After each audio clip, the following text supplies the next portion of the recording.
Welcome to Ms. Chiao's lecture. This is the third video out of the unit Energy. Today we're going to talk about cellular respiration in the second and third step, the citric acid or Krebs cycle and the electron transport chain. As a quick review, in the last lecture video we talked about glycolysis in the cytoplasm. What we got out of the byproduct is net of 2 ATPs, 2 pyruvates, and 2 NADHs. The 2 NADHs will be delivered to electron transport chain, the 2 ATPs will be used by the cells, and the 2 pyruvates will go into the Krebs cycle.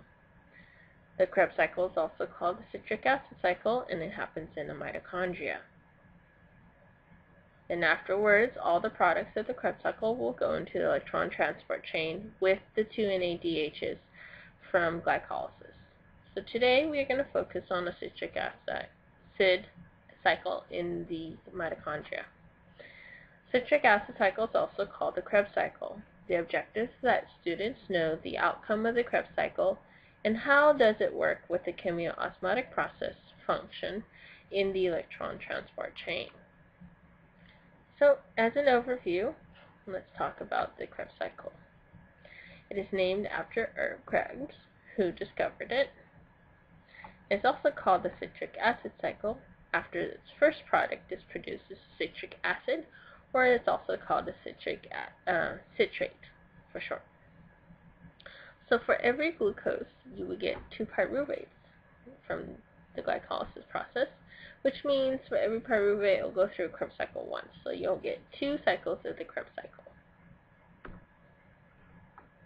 The Krebs cycle purpose is to make 8 NADHs, 2 FADH2s, 2 ATPs, and 3 carbon dioxides.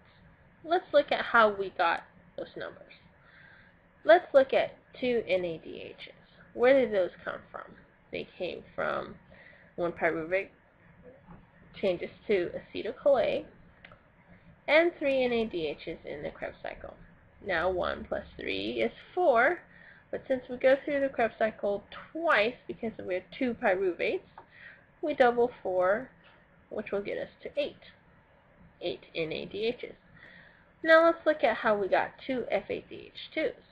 2 FADH2s, one of them comes from 1 molecule of pyruvate. Since we have 2 molecules of pyruvate, it'll go through the cycle twice, which will give us 2 FADH2s. Let's look at our ATPs. In the 1 Krebs cycle, we get 1 ATP.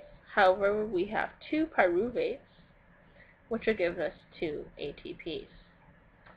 Then we have 3 carbon dioxides. Where do we get those 3 carbon dioxides? 1 when pyruvate is converted to acetyl-CoA, and 2 later on in the Krebs cycle. And together, that is 3.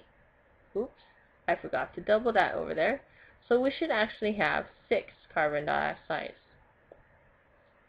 because we're going through the Krebs cycle one more time since we have 2 molecules of pyruvate.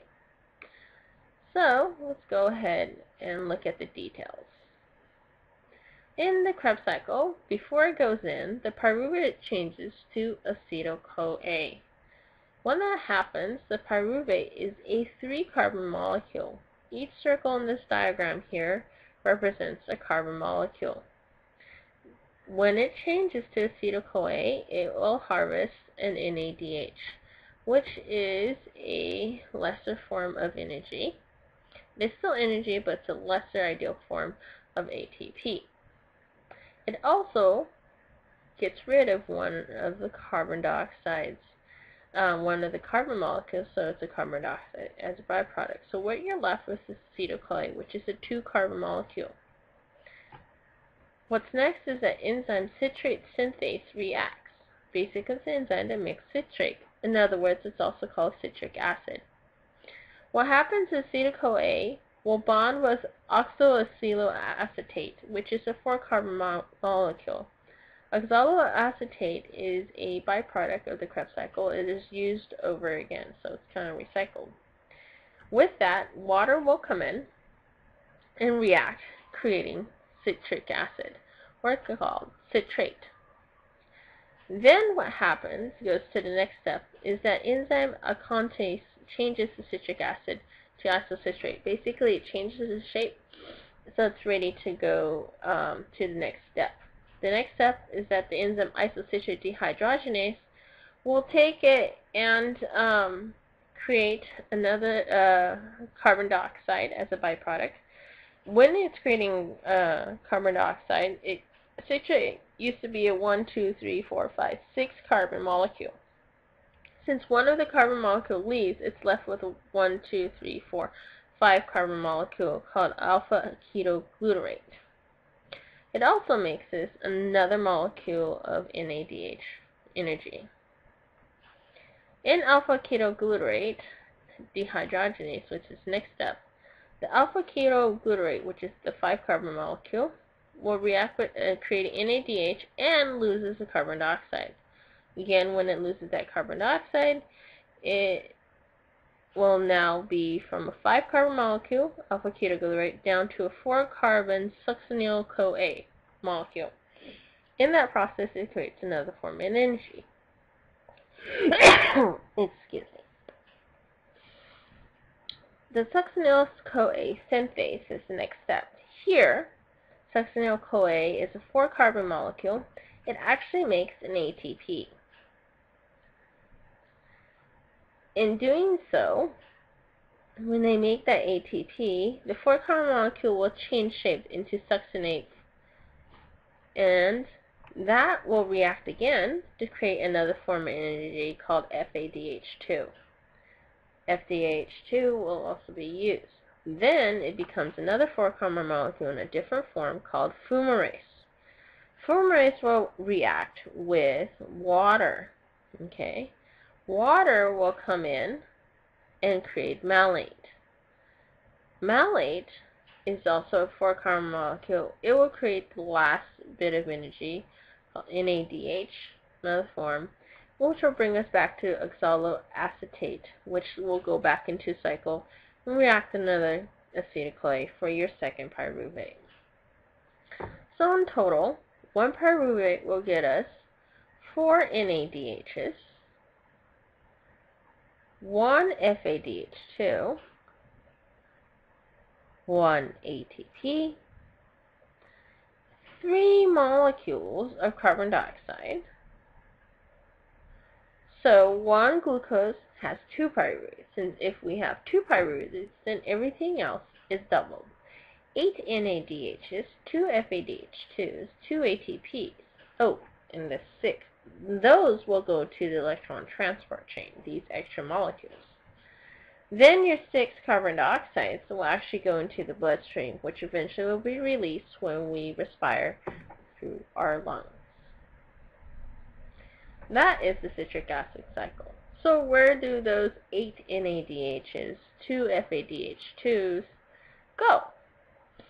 It goes to the electron transport chain. Don't forget, from glycolysis, you have those 2 NADHs from glycolysis. So the purpose is electron transport chain is to take the NADH and FADH2 and use them to make ATPs. So let's look at the start of the electron transport chain. It is set up with 5 protein molecules. And here we are looking at the inner mitochondrial membrane. Here's the outer mitochondrial membrane, here's the inner mitochondrial membrane, and between them is the mitochondrial space. In the first complex here, complex 1, is the start of the electron transfer chain. Here, NADHs, for every NADH, is going to help move a proton into the inner membrane space. So for every NADH you'll process through, going here, it'll pump through 1 proton. Then the residual energy, the electron, will move to the next complex, which will take FADH in complex 2, and FADH will give us 2 protons. Those protons will be sent through into the inner mitochondrial membrane. Now in the inner mitochondrial membrane we have 3 protons. This is creating a gradient. Now the proton is pumped in the inner mitochondrial membrane to create a concentration gradient. Remember in learning about osmotic pressures and concentration gradient, we're going to build a higher concentration gradient in the inner mitochondrial membrane. And we'll see later on how that is going to help us give us energy. Then the electrons travel down carrier proteins. Now each of these complexes are carrier proteins. 1, 2, 3, 4. Now as it's creating this energy and it's going through, some of the residual energy will travel to the next one. This will go to complex 3, which will help the protons being pumped through, more protons being pumped through to the next, into the inner mitochondrial membrane. Then another energy will go to the next complex, complex 4, which will allow more protons to be pumped through. Now that the protons are pumped through, we can go to the next step. Here, on the complex 4, the final electron receptor is oxygen. So at the end, the extra energy, E, will combine with oxygen and 4 protons to form 2 molecules of water. Besides those 2 molecules of water, we still have a lot of the protons in the inner mitochondrial membrane. Here, we have a special protein called ATP synthase. This molecule will make ATPs. For every molecule in ATP, ADP will create ATP. So what happens? All these protons are heavily concentrated in the inner mitochondrial membrane. It's going to naturally want to flow down through the ATP synthase. When it does that, which is very similar to how when you create a dam, you let water fall, that energy will turn a turbine, which will create energy. So here you can think of the protons going through. When it goes through, the ADP will create ATP. So for every proton that goes through, ADP is converted to ATP.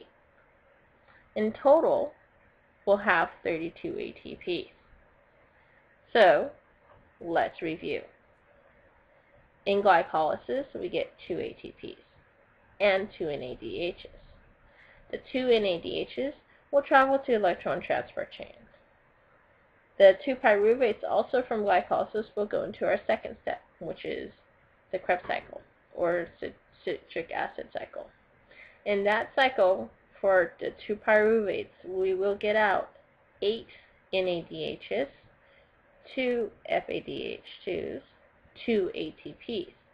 The NADHs and FADH2s will go to electron transport chain, which will create your third step, which is your 32 ATPs. So in total from glycolysis, with 2 ATPs, we have 2 ATPs from citric acid cycle, plus the 32 in electron transport chain, which will give us a total of 36 ATPs for cellular respiration in most living things.